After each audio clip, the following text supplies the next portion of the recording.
Episode 25, Entropy.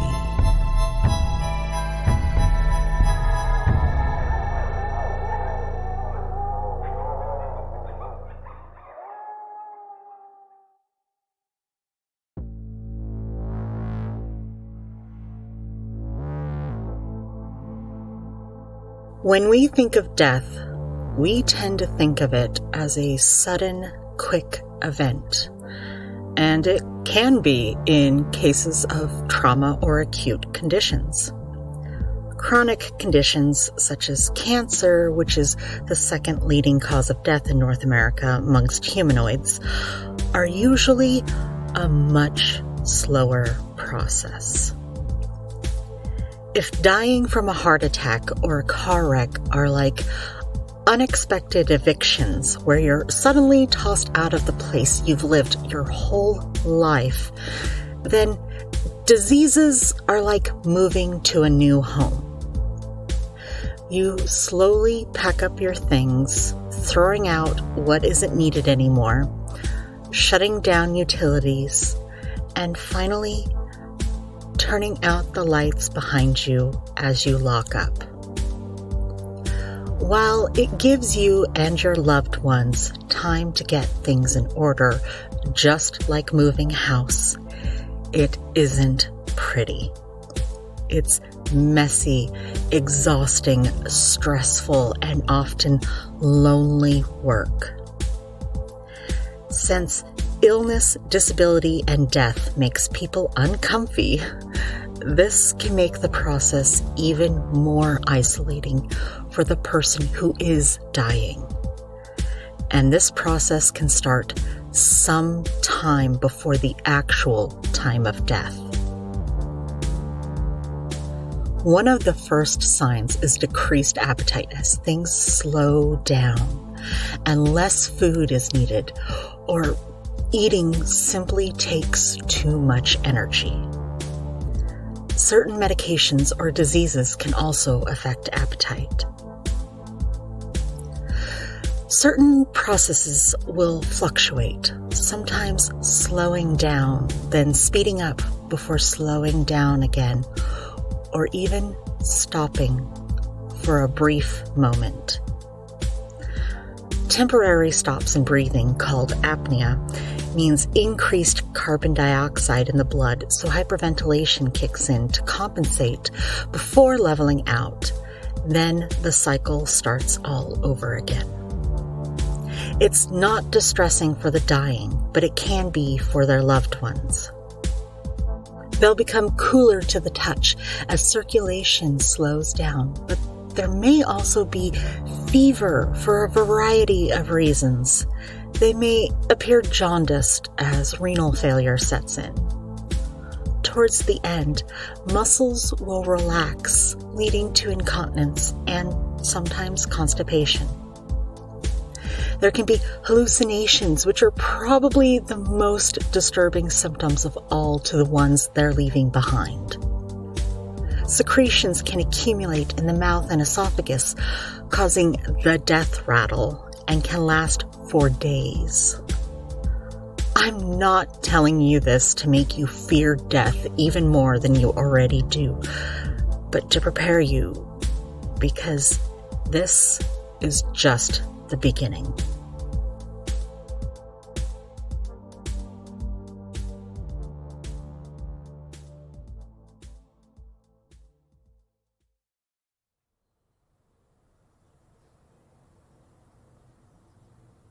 As you can see, those who were previously at 8 or higher on the Merlin scale are now between 5 and 6. If they continue to decline at the same rate, they'll drop off the scale in a little over a month. Now, for those with a biofeedback threshold of theta, which is around 40% of the population, that would be bad. At this point, we have no idea how it spreads. Fomite, fluids, droplets, airborne, curse. My colleagues and I'd like to investigate further with contact tracing and try to find out the most common denominator amongst the clusters. Once we narrow it down, we can then make recommendations for preventative measures. That is a good idea, Hazel. Yes. Please do so, and keep us appraised of your findings. We'll pass them on to the Grand Council.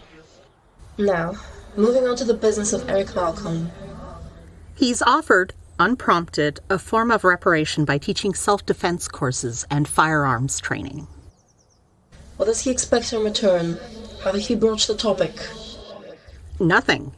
He overheard Julia and Addison discussing Krav Maga and offered to help expand their self-defense skills. Originally, it was specifically firearms because, and I quote, "I can show you how to go for an arm or a leg. Either of those would stop me where magic wouldn't." Once we realized he also knows Judo and Wing Chun, he started teaching us. And then he commented that if there was a bigger space, then he could teach others. He told me what they'd need, and I figured I could add an expansion easily enough and open classes to the community. Interesting. It's not all that quick or easy to build an addition, sweetheart. You've never dealt with a garden. Mostly, I just have to convince the house, and the addition will be no problem. How is this possible? There's been a lot of magic in it over the years, and the residue has side effects, like there are actually 3 floors above ground, even though it only looks like 2. I've heard of such houses. You're very lucky. I am. Best of all, I don't have to worry about bio-waste or dishes. Sorry, but can I get back to the trader teaching children, please? Bio-waste? Never mind. Isadora has a point, as does Hazel. Besides, if Julia kills him while practicing, would it really be a loss? He has the same training that we could potentially be facing. Any students who learn from him will have an edge against Perthrow. Unless he's training them with weaknesses his friends can exploit. Which is why I asked Koth and Julia to help teach and keep an eye on him. Julia's a bit young to be teaching. He's an experienced MMA fighter and great with children, who are likely to already know him, meaning they'll feel safer with him. They wouldn't need to feel safe if there wasn't a human who hunted their kind in their midst. Look, we all rely on our magic or abilities, even when we don't think we do. It's as natural as breathing. And if those are suddenly taken away, you're worse than helpless because you will freeze up. You mean the anti-magic darts? Yes, they are quite terrifying. It feels like something important, vital, was scooped out of you, leaving you a weak, hollow shell. This isn't just my experience. Survivors from the lab who'd been hit report similar reactions to the darts. Malcolm can teach us all how to fight without our magic or abilities because they simply won't work against him. If worst comes to worst, then training can hopefully shorten that reaction time, or at the very least, brief exposure to his null aura could lessen that shock. Classes will be open to all, including you. You could even simply observe or even teach.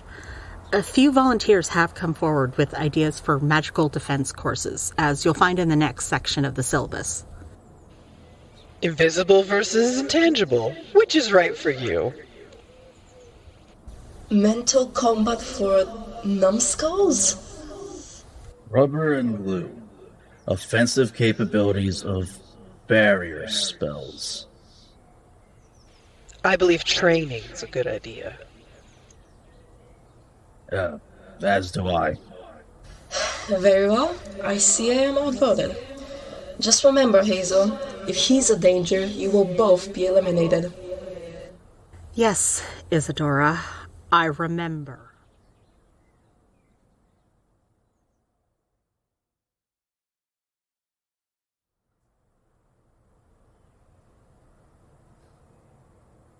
Do we have permission to be here?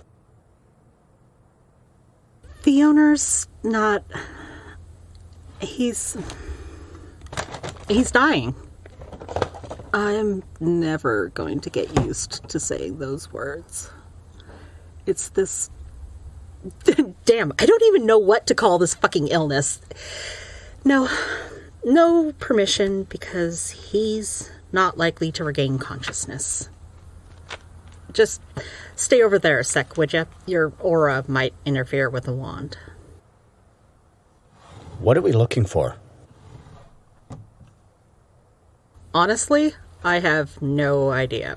Anything out of the ordinary, I guess? A glowing green bottle that says poison on it? He was a fae, right? Everything's out of the ordinary for me. Yeah, brownie, but come on, we're not all that different. Your house is bigger on the inside and grows rooms, including a firing range. That was actually pretty smart. Less likely to draw unwanted attention than at a public range. Okay, fine. Anything that seems weirder than usual. Why isn't Julia performing as your usual partner in crime? Because I actually like him. You, I can spare. Besides, even if you did manage to catch it, I'm not sure it could even do anything to you since it eats magic and you're the least magical person ever. Besides, Nana always said bring the right tool for the job, so I brought the biggest tool I know. Better a tool than a toy, I suppose.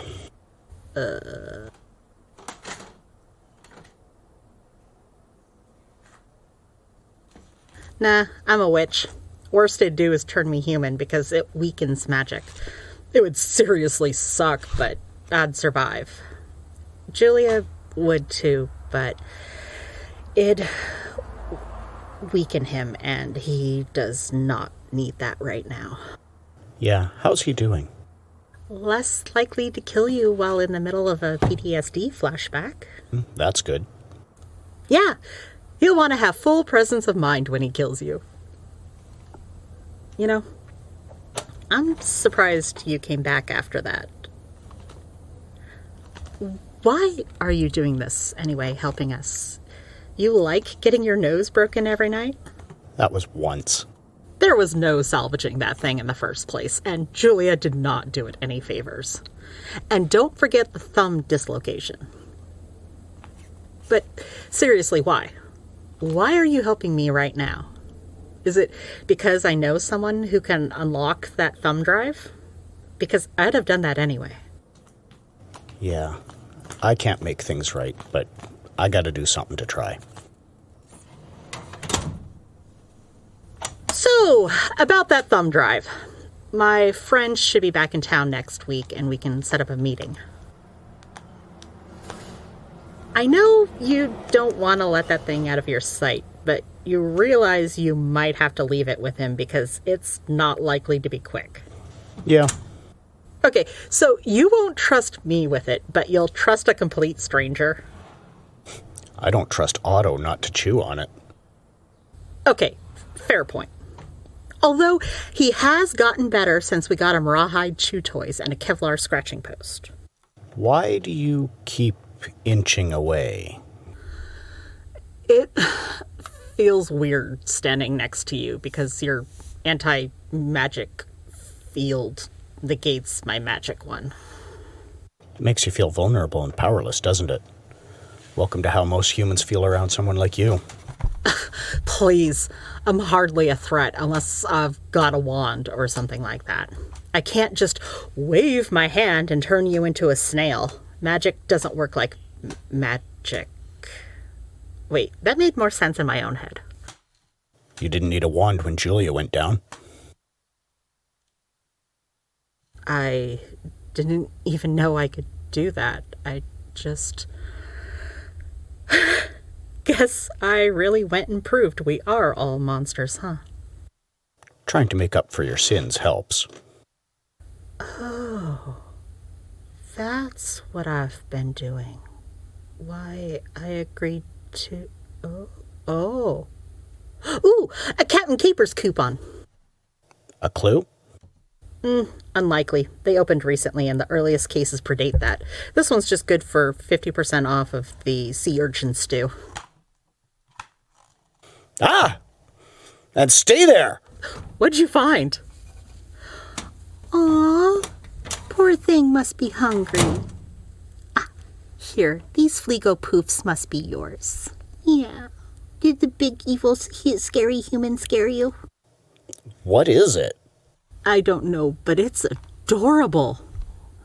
I'll have to ask and find you a new home.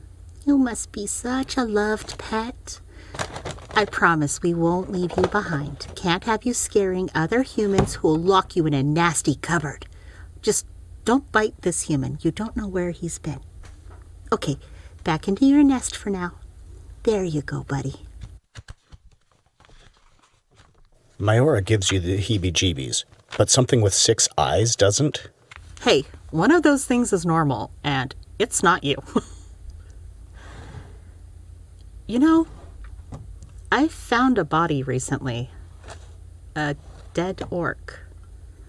You wouldn't happen to know anything about that, would you? Why would I? It felt like when you've been somewhere, like a small void in an environment's magic. I might know something about that. Why were you there? Honestly, I don't know. I was so mad I thought I might suck the life. Maybe go American Mary on him? Hog tie him and call his elders, even though Julia doesn't want. I came up with other creative scenarios, some involving hellfire ants. Good thing I got there first then. Yeah, I remember your stance on torture. If you'd gotten that far, you were going in without a plan. I think best on my feet. Wait, how did you know it was him? I mean, it was pretty obvious what happened since Julia did pound you into the mat, but how did you find him? I was checking the bugs the other night and overheard Julia. I don't actively listen. I asked the band about their roadies. He wasn't hard to find. Okay. Neither of us will ever speak of this again, but you put yourself at risk. Yeah, you were going to do the same thing. I could get away with it. I have evidence, and there are ways to extract memories, replay past events. I didn't go to our elders with it because Julia asked me not to. Didn't mean I was going to let the bastard go on living his life like nothing happened. You, on the other hand, with your history, might be seen as a threat and eliminated. I didn't know you cared. I mean, anyone who helps you commit some breaking and entering, assault and battery, a little homicide. Work buddies. You've got some odd work buddies. Right, I forget who I'm talking to sometimes. What is it now? Hey, Malcolm, this is really awkward to ask, but remember when we first met, I asked if you'd ever played guinea pig for Perth Row? Yeah, they tried, but nothing really took. Why do you ask? Well, this virus that's been going around, it behaves a lot like your nullification or a field thing. It eats magic. And you remember how I was going to see if maybe it could jump to humans using your DNA? The sequencing came back just now, and look, here, you see? I'm not a geneticist, but this is your DNA here. And this one is from one of the first victims. You're thinking they made a bioweapon from my DNA? The thing is, to do that, they'd have to have an immortal cell line. So, unless you've volunteered more recently, were any of those samples taken from tumors that you know of? No cancer, nothing like that. I'm gonna have to make some calls. For some reason, they didn't cover bioweapons in med school, and asking about them was sure to get you a failing grade in ethics. But that's a problem for future Hazel. Hey, found his computer. Might be something on it. If you find anything printed out, no sense in a digital copy, because that'd just be handing it right back to Perthrow. Here, have your research that you need on a silver platter. Hey, she learns. After having you in my class, I was starting to think there was no getting through that skull of yours. Ha ha. Says he who forgets I'm perfectly capable of sedating his ass. Hey, sorry about not giving you a heads up about Koth. I didn't know how to break the news, and I shouldn't have dropped that on you like that. I'm not sure a warning would have helped. Koth says you went to high school together? Yeah, I mean, we weren't close or anything back then. It just... You get to know each other when you go to the same school and you're both magical weirdos. How'd you two meet? He mentioned you were married to Ingrat's sister? Her name was Karina. I actually met her through Koth. We went to the same dojo. You don't have to. Confessional time. That was 8 years ago. 18 months later, she married me, even though I was getting shipped overseas. Found she was pregnant not long after. It was hard on her. At the time, I didn't know how hard. I came back home to bury her, Karina, and our stillborn son. Oh, fuck, Malcolm. Then I found out that the doctor she'd been seeing was some sort of new age healer. I blamed her because I thought if only Karina had gone to a real doctor instead of some quack, I'd still have my family. When Winthorpe, Frank, sent me to retrieve her, I saw it as a chance for revenge. Then I saw the things she could do: prevent rejection syndrome and cross-species transplants, heal a wound with a touch. Figured if she could do that, there must have been something wrong with the pregnancy that not even she could fix. Working with her, I don't know. She stopped seeming like a monster. I could tell she hated what she did. If the woman who let my family die was squeamish over this, who was the monster? The monster was the one who took my grandmother from me in some sick, twisted form of revenge against someone who did her best to keep your family alive. Fuck! I was a fool for thinking you were worth saving. I'm such an idiot. Not all your people are benign. Some prey on and eat mine. You didn't give two shits about who was dangerous and who wasn't. You took a dad whose worst crimes were against fashion, gutted him, and then threw him out like trash. I noticed you only grew a conscience after a human kid paid the price. What about the supernatural kids? You're not the one who has to try and comfort a traumatized kid who wakes screaming from nightmares where they relive what was done to them. Oh, you'd know about wholesale slaughter. Didn't hold back when given a chance. You do that sort of thing a lot? At least I wasn't a guard dog for a murderer who wanted to play with people like their goddamn Mr. Potato Heads. Fuck you. I could have walked away and let you deal with Perthrow alone. I brought you what I could when I could. I'm only here right now because you asked me to. I don't have to sit here and be your emotional punching bag. My grandmother would have done everything in her power to help because that's who she is. And now she could barely do that because every time someone comes to her, she remembers what you forced her to do. You know why your wife was going to my grandmother? She was a Selkie. What? She was one of us. Karina was a Selkie. Why are you dishonoring her memory? Dishonor? Like, being a Selkie is a bad thing? Shit, no wonder she didn't tell you if that's how you react. Call Ingrat's if you don't believe me. Were you married to her when you sold your soul to Perthrow? Don't ever mention my wife again. You're not worthy to speak of her. Asshole. Would you have sold her to Perthrow to experiment on? Fine!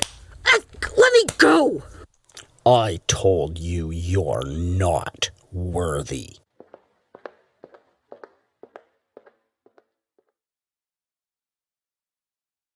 Thank you for listening. Today's episode was written and performed by Brenna Anderson-Dowd, with Keith Baldwin as Malcolm, Kyle Knudson as Ballard, Stasi Dimitrova as Isadora, Kweeny Todd as Ferrox. Sound design by Frederick Elmore, with music by Kevin Elmore.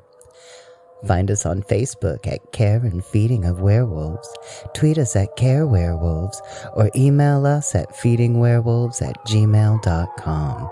Please rate and review. Care and Feeding of Werewolves is a podcast distributed by Kerfuffle and Chaos Productions and licensed under a Creative Commons non-commercial attribution share-alike 4.0 International. All content on the Care and Feeding of Werewolves podcast is fictional and for entertainment purposes only. Content is not intended to be a substitute for professional medical advice, diagnosis, or treatment. Always seek the advice of your doctor or other qualified health provider with any questions you may have regarding a medical condition. Never disregard professional medical advice or delay in seeking it because of an episode. Reliance on any information provided by Care and Feeding of Werewolves, Kerfuffle and Chaos Productions, or anyone involved with the production of this podcast is solely at your own risk. Remember, folks, only two things are certain: death and taxes. And even the latter is optional if you're rich enough.